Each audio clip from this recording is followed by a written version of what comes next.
श्री सत्यनारायण भगवान की जय। आज पूर्णिमा के शुभ अवसर पर रसपान कीजिए श्री सत्यनारायण भगवान की कथा का। कथा प्रारंभ करने से पहले आप सभी से अनुरोध है, कमेंट बॉक्स में सत्यनारायण भगवान की जय लिखकर वीडियो को लाइक जरूर कीजिएगा। आइए सुनते हैं। एक समय की बात है, नैमिषारण्य तीर्थ में शौनक आदि 88,000 ऋषियों ने श्री सूत जी से पूछा कि हे प्रभु, इस कलयुग में वेद विद्या रहित मनुष्यों को प्रभु भक्ति किस प्रकार मिल सकती है तथा उनका उद्धार कैसे होगा। हे मुनिश्रेष्ठ, कोई ऐसा तप बताइए जिससे थोड़े ही समय में पुण्य मिले और मनोवांछित फल भी मिल जाए। इस प्रकार की कथा सुनने की हम लोग इच्छा रखते हैं। तब सभी शास्त्रों के ज्ञाता श्री सूत जी कहने लगे, हे वैष्णवों में पूज्य, आप सभी ने प्राणियों के हित की बात पूछी है, इसलिए मैं एक ऐसे श्रेष्ठ और व्रत के बारे में आप लोगों को जरूर बताऊंगा जिसके बारे में नारद जी ने श्री लक्ष्मी नारायण जी से पूछा था और लक्ष्मीपति श्री हरि ने नारद जी से कहा था। अब आप सभी से सुनिए। एक समय की बात है, देवर्षि नारद जी दूसरों के हित की इच्छा लिए अनेकों लोकों में घूमते हुए मृत्यु लोक में जा पहुंचे। वहां उन्होंने अनेक योनियों में जन्मे सभी मनुष्यों को अपने अपने कर्मों के अनुसार पीड़ा झेलते हुए देखा। उनका दुख देखकर नारद जी सोचने लगे कि ऐसा क्या किया जाए जिससे निश्चित रूप से मानव के दुखों का अंत हो जाए। इसी बात पर विचार करते हुए वह विष्णुलोक को गए। वहां नारायण की स्तुति करने लगे और कहने लगे कि नारायण नारायण, हे भगवान, आप अत्यंत शक्ति से संपन्न हैं, निर्गुण स्वरूप, सृष्टि के कारण भक्तों के दुख को दूर करने वाले हैं, आपको मेरा प्रणाम है। इस प्रकार नारद जी की स्तुति सुनकर भगवान श्री हरि बोले, हे मुनिश्रेष्ठ, आपके मन में क्या बात है उसे निसंकोच कहो। इस पर नारद मुनि कहने लगे कि मृत्युलोक में अनेक योनियों में जन्मे मनुष्य अपने कर्मों के द्वारा अनेकों दुखों से दुखी हो रहे हैं। हे प्रभु, आप तो ये बताइए कि वो मनुष्य थोड़े से प्रयास से ही अपने दुखों से छुटकारा कैसे पा सकते हैं। तब श्री हरि कहने लगे, हे नारद, मनुष्यों की भलाई के लिए तुमने बहुत उत्तम प्रश्न पूछा है। स्वर्गलोक और मृत्युलोक दोनों में एक दुर्लभ उत्तम व्रत है जो पुण्य देने वाला है। आज प्रेमवश होकर मैं उसे तुमसे कहता हूँ। श्री सत्यनारायण भगवान का व्रत अच्छी तरह विधान पूर्वक करके मनुष्य तुरंत ही यहाँ सुख भोग कर मरने पर मोक्ष प्राप्त करता है। श्री हरि के वचन सुनकर नारद जी बोले कि उस व्रत का फल क्या है प्रभु, और उसका विधान क्या है, ये व्रत किसने किया था, इस व्रत को किस दिन करना चाहिए, आप सब कुछ विस्तार से बताएं।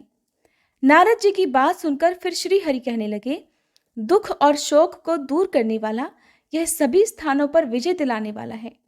मानव को भक्ति और श्रद्धा के साथ शाम को श्री सत्यनारायण जी की पूजा धर्मपरायण होकर ब्राह्मणों और बंधु बांधवों के साथ करने के साथ ही यथाशक्ति यथा अनुसार भक्ति भाव से भगवान को भोग लगाएं, आरती गाएं और ब्राह्मणों सहित बंधु बांधवों को भी भोजन कराएं। उसके बाद ही स्वयं भोजन करें। कीर्तन भजन के बाद भगवान की भक्ति में लीन हो जाएं। इस तरह से सत्यनारायण भगवान का यह व्रत करने पर मनुष्य की सारी इच्छाएं निश्चित रूप से पूर्ण होती हैं। इस कलयुग का अर्थात कली काल में मृत्युलोक में मोक्ष का यही एक सरल उपाय बताया गया है। श्री सूत जी बोले, हे ऋषियों, जिसने पहले समय में इस व्रत को किया था, अब उसका इतिहास कहता हूँ, ध्यान से सुनो। सुंदर काशीपुरी नगरी में एक अत्यंत निर्धन ब्राह्मण रहता था। भूख प्यास से परेशान वह धरती पर घूमता रहता था। ब्राह्मणों से प्रेम करने वाले भगवान ने एक दिन ब्राह्मण का वेश धारण कर उसके पास जाकर पूछा, हे ब्राह्मण देवता, नित्य दुखी होकर तुम पृथ्वी पर क्यों घूमते हो। तब वह दीन ब्राह्मण बोला, मैं निर्धन ब्राह्मण हूँ, भिक्षा के लिए धरती पर घूमता हूँ। यदि आप इसका कोई उपाय जानते हो तो बताओ। वृद्ध ब्राह्मण रूपी भगवान कहने लगे कि सत्यनारायण भगवान मनोवांछित फल देने वाले हैं, इसलिए तुम उनका पूजन करो। इसे करने से मनुष्य सभी दुखों से मुक्त हो जाता है।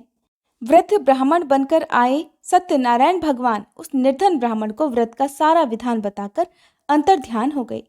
अगले दिन सुबह उठने के साथ ही उस बूढ़े ब्राह्मण ने मन में संकल्प लिया कि सत्यनारायण भगवान का व्रत करूंगा, और फिर अपने नित्य कर्मों से निवृत्त होकर वह भिक्षा के लिए चल पड़ा। उस दिन उसे भिक्षा में बहुत सारा धन प्राप्त हुआ। उसी धन से उसने परिवार के साथ भगवान सत्यनारायण की पूजा की और व्रत रखा। इस व्रत को करने के कुछ दिन के बाद उसके सभी दुख और कष्ट दूर होने लगे और देखते ही देखते एक संपन्न और अनेकों संपत्तियों का वह मालिक बन गया। तब हर महीने की पूर्णिमा के दिन वे ब्राह्मण सत्यनारायण भगवान की पूजा और व्रत करने लगे। इस प्रकार सत्यनारायण भगवान के इस व्रत को करके वह श्रेष्ठ ब्राह्मण सभी पापों और गरीबी से दूर हो गया और उसने एक दुर्लभ मोक्ष पद भी प्राप्त किया। इस तरह से सत्यनारायण भगवान के व्रत को जो मनुष्य करेगा वह सभी प्रकार के पापों से छूटकर मोक्ष को प्राप्त होगा। जो मनुष्य इस व्रत को करेगा वह भी सभी दुखों से मुक्त हो जाएगा। सूत जी बोले कि इस तरह से देवर्षि नारद जी से नारायण जी का कहा हुआ श्री सत्यनारायण व्रत मैंने तुमसे बताया। हे विप्रो, मैं अब और क्या कहूँ। तब ऋषिगण कहने लगे, हे मुनिवर, संसार में उस विप्र से सुनकर और किस किसने इस व्रत को किया, हम सब इस बात को सुनना चाहते हैं। इसके लिए हमारे मन में श्रद्धा का भाव है। तब श्री सूत जी कहने लगे, हे मुनियों, जिस जिसने इस व्रत को किया है वह सब सुनो। एक समय वही विप्र धन और ऐश्वर्य के अनुसार अपने बंधु बांधवों के साथ इस व्रत को करने को तैयार हुआ। उसी समय एक लकड़ी बेचने वाला बूढ़ा आदमी आया और लकड़ियां बाहर रखकर अंदर ब्राह्मण के घर में गया।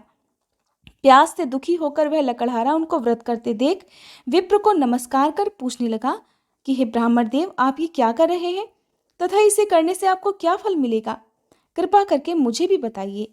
तब ब्राह्मण ने कहा कि यह सब मनोकामनाओं को पूर्ण करने वाला सत्यनारायण भगवान का व्रत है। इनकी कृपा से ही मेरे घर में धन धान्य आदि की वृद्धि हुई है। विप्र से सत्यनारायण व्रत के बारे में जानकर वह लकड़हारा बहुत प्रसन्न हुआ। चरणामृत लेकर और प्रसाद खाने के बाद वह अपने घर गया। लकड़हारे ने अपने मन में संकल्प किया कि आज लकड़ी बेचने से जो भी धन मिलेगा उसी से श्री सत्यनारायण भगवान का उत्तम व्रत करूंगा।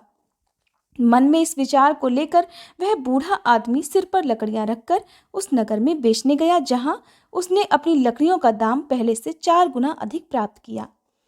बूढ़ा प्रसन्नता के साथ पैसे लेकर सत्यनारायण भगवान की मूर्ति और व्रत की अन्य सामग्रियां लेकर अपने घर गया।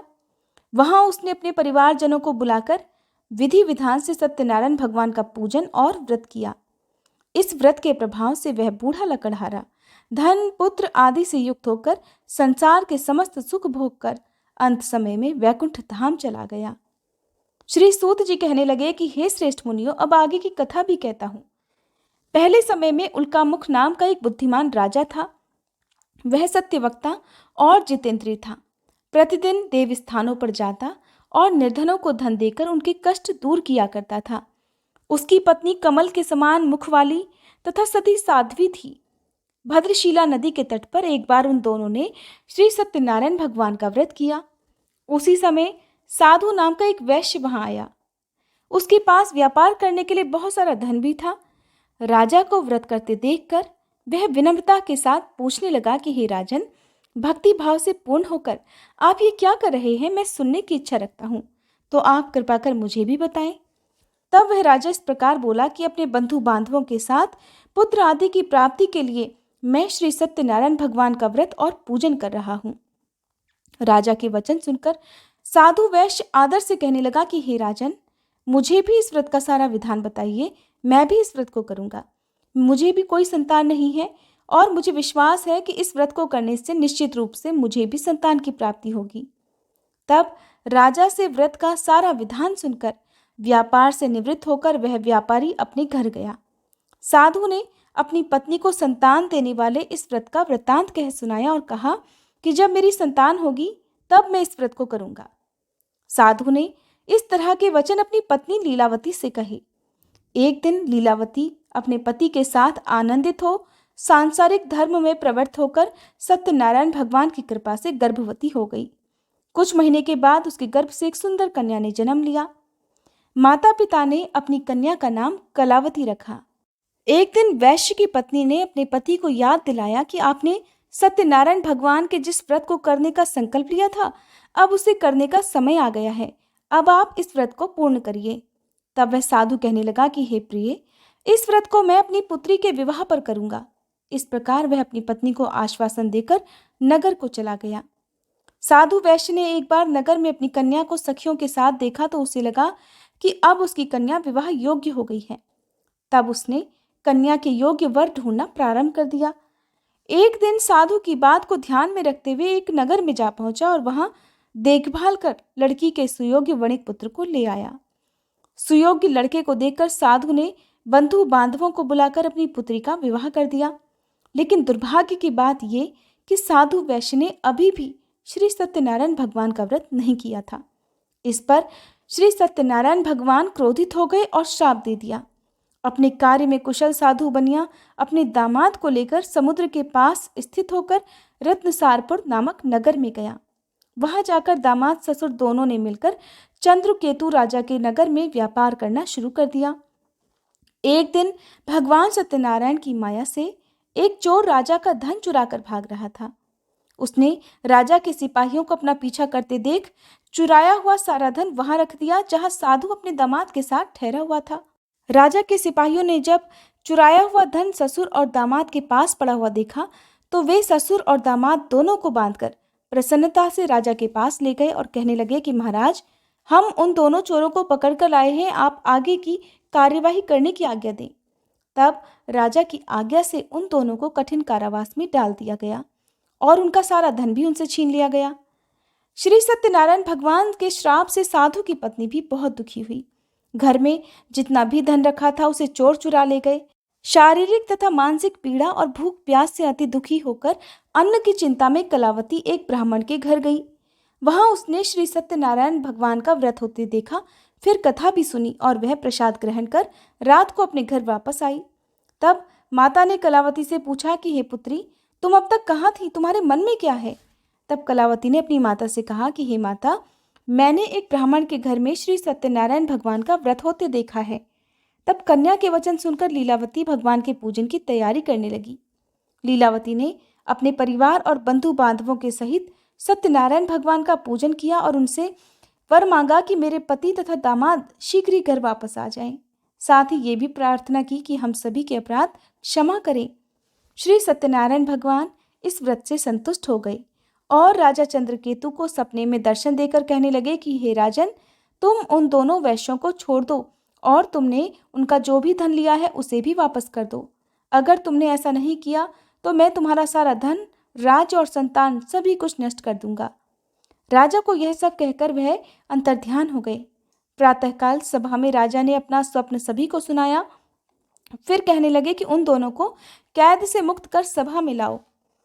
वैश्यों ने आते ही राजा को प्रणाम किया। तब राजा कहने लगा कि हे महानुभावों, भाग्यवश ऐसा कठिन दुख तुम्हें प्राप्त हुआ है, लेकिन अब तुम्हें किसी बात का कोई भय नहीं है।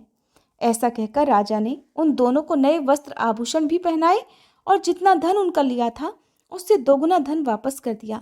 इस तरह दोनों वैश्य अपने घर की ओर चल दिए। श्री सूत जी महाराज कहने लगे कि इस प्रकार वैश्यों ने मंगलाचार कर अपनी यात्रा प्रारंभ की और अपने नगर की ओर चल दिए। उनके थोड़ी ही दूर जाने पर दंडी वेशधारी श्री सत्यनारायण भगवान ने उनसे पूछा, हे साधु, तेरी नाव में क्या है? तब अभिमान से भरा हुआ वह वैश्य कहने लगा कि हे दंडी, आप क्यों पूछते हो? क्या धन लेने की इच्छा है? मेरी नाव में तो बेल और पत्ते भरे हुए हैं। वैश्य के ऐसे कठोर वचन सुनकर भगवान कहने लगे कि तुम्हारा वचन सत्य हो। दंडी ऐसे वचन कहकर वहां से दूर चले गए। कुछ दूर जाकर समुद्र के किनारे बैठ गए। इधर दंडी के जाने के बाद साधु वैश्य ने नित्य क्रिया के पश्चात अपनी नाव को जब ऊंची उठते देखा तो बड़ा आश्चर्य हुआ और नाव में बेलपत्ते आदि भरे हुए देखकर वह मूर्छित होकर जमीन पर ही गिर पड़ा। वापस होश आने पर वह अत्यंत शोक में डूब गया।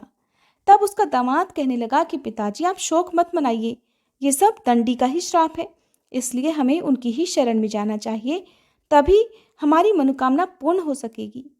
दामाद की बात सुनकर वह दंडी के पास पहुंचा और अत्यंत भक्तिभाव नमस्कार करके कहने लगा कि हे महाराज, मैंने आपसे जो असत्य वचन कहे थे उनके लिए मुझे क्षमा कर दी। ऐसा कहकर वह रोने लगा। तब दंडी भगवान कहने लगे कि हे वणिक पुत्र, मेरी आज्ञा से बार बार तुम्हें दुख प्राप्त हुआ है, तू मेरी पूजा से विमुख हुआ है। तब वह साधु वैश्य कहने लगा कि हे भगवान, आपकी माया से ब्रह्मादि देवता भी आपके रूप को नहीं जानते, तब मैं भला ज्ञानी कैसे जान सकता हूँ?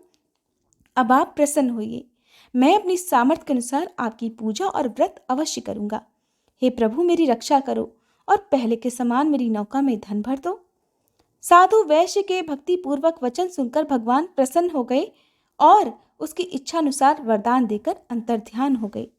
दामाद और ससुर दोनों जब नाव पर आए तो नाव धन से भरी हुई मिली। फिर वहीं अपने अन्य साथियों के साथ सत्यनारायण भगवान का पूजन कर वे दोनों अपने नगर को चल दिए। जब नगर के नजदीक पहुंचे तो दूत को घर पर खबर करने के लिए भेज दिया। दूत साधु की पत्नी को प्रणाम कर कहने लगा कि मालिक अपने दामाद सहित नगर के निकट आ गए हैं। दूत की बात सुनकर साधु की पत्नी लीलावती ने बड़े हर्ष के साथ सत्यनारायण भगवान का पूजन कर अपनी पुत्री कलावती से कहा कि मैं अपने पति के दर्शन को जा रही हूँ, तू भी कार्य समाप्त कर जल्दी आ जाना। माँ के ऐसे वचन सुनकर कलावती जल्दी जल्दी में प्रसाद छोड़कर अपने पति के पास चली आई। इस तरह प्रसाद की अवज्ञा के कारण श्री सत्यनारायण भगवान रुष्ट हो गए और नाव सहित उसके पति को पानी में डुबो दिया। कलावती अपने पति को वहां न पाकर रोती हुई जमीन पर गिर गई। नौका को डूबा हुआ देख और कन्या को रोता हुआ देख वह साधु वैश्य दुखी होकर कहने लगा कि हे प्रभु, मुझसे तथा मेरे परिवार से जो भी भूल हुई है उसे क्षमा करें। साधु के दीन वचन सुनकर श्री सत्यनारायण भगवान प्रसन्न हो गए और आकाशवाणी हुई कि हे साधु, तेरी कन्या मेरे प्रसाद को छोड़कर आई है, इसलिए उसका पति अदृश्य हो गया है। यदि अब वह घर जाकर प्रसाद खाकर लौटे तो इसे इसका पति अवश्य मिलेगा। ऐसी आकाशवाणी सुन कलावती ने वैसा ही किया जैसा आकाशवाणी के दौरान भगवान ने कहा था। और फिर प्रसाद ग्रहण करने के बाद जब वो वापस आई तो अपने पति के दर्शन करके वह अत्यंत प्रसन्न हुई। उसके बाद साधु वैश्य अपने बंधु बांधवों सहित भगवान श्री सत्यनारायण भगवान का विधि विधान से पूजन करता है और इस लोक का सभी सुख भोग कर वह अंत में स्वर्ग जाता है। श्री सूत जी बोले, हे ऋषियों, मैं और भी एक कथा सुनाता हूँ, उसे भी ध्यानपूर्वक सुनो। प्रजा पालन में लीन तुंगध्वज नाम का एक राजा था। उसने भी भगवान का प्रसाद त्याग कर बहुत ही दुख प्राप्त किया। एक बार जंगल में जाकर वन्य पशुओं को मारकर वह बड़ के पेड़ के नीचे आया। वहां उसने ग्वालों को भक्ति भाव से अपने बंधु बांधवों सहित सत्यनारायण भगवान का पूजन करते देखा। अभिमानवश राजा ने उन्हें देखकर भी पूजा स्थान में ना तो वह गया और ना ही उसने भगवान को प्रणाम किया। ग्वालों ने राजा को प्रसाद दिया, लेकिन उसने वह प्रसाद भी नहीं खाया और प्रसाद को वहीं छोड़कर अपने नगर को चला गया। जब राजा अपने नगर में पहुंचा तो वहां सब कुछ तहस नहस हुआ पाया, तो शीघ्र ही वह समझ गया कि ये सब भगवान के अनादर का ही परिणाम है। तब वह दोबारा ग्वालों के पास पहुंचा और विधिपूर्वक पूजा करके प्रसाद खाया तो श्री सत्यनारायण भगवान की कृपा से सब कुछ पहले जैसा ही हो गया और फिर दीर्घ काल तक सभी सुख भोग कर अंत में वह मोक्ष पद को प्राप्त हुआ। जो मनुष्य परम दुर्लभ इस व्रत को करेगा तो भगवान सत्यनारायण की कृपा से उसे धन धान्य की प्राप्ति होगी। इस व्रत के प्रभाव से निर्धन धनी हो जाता है और भयमुक्त होकर जीवन जीता है।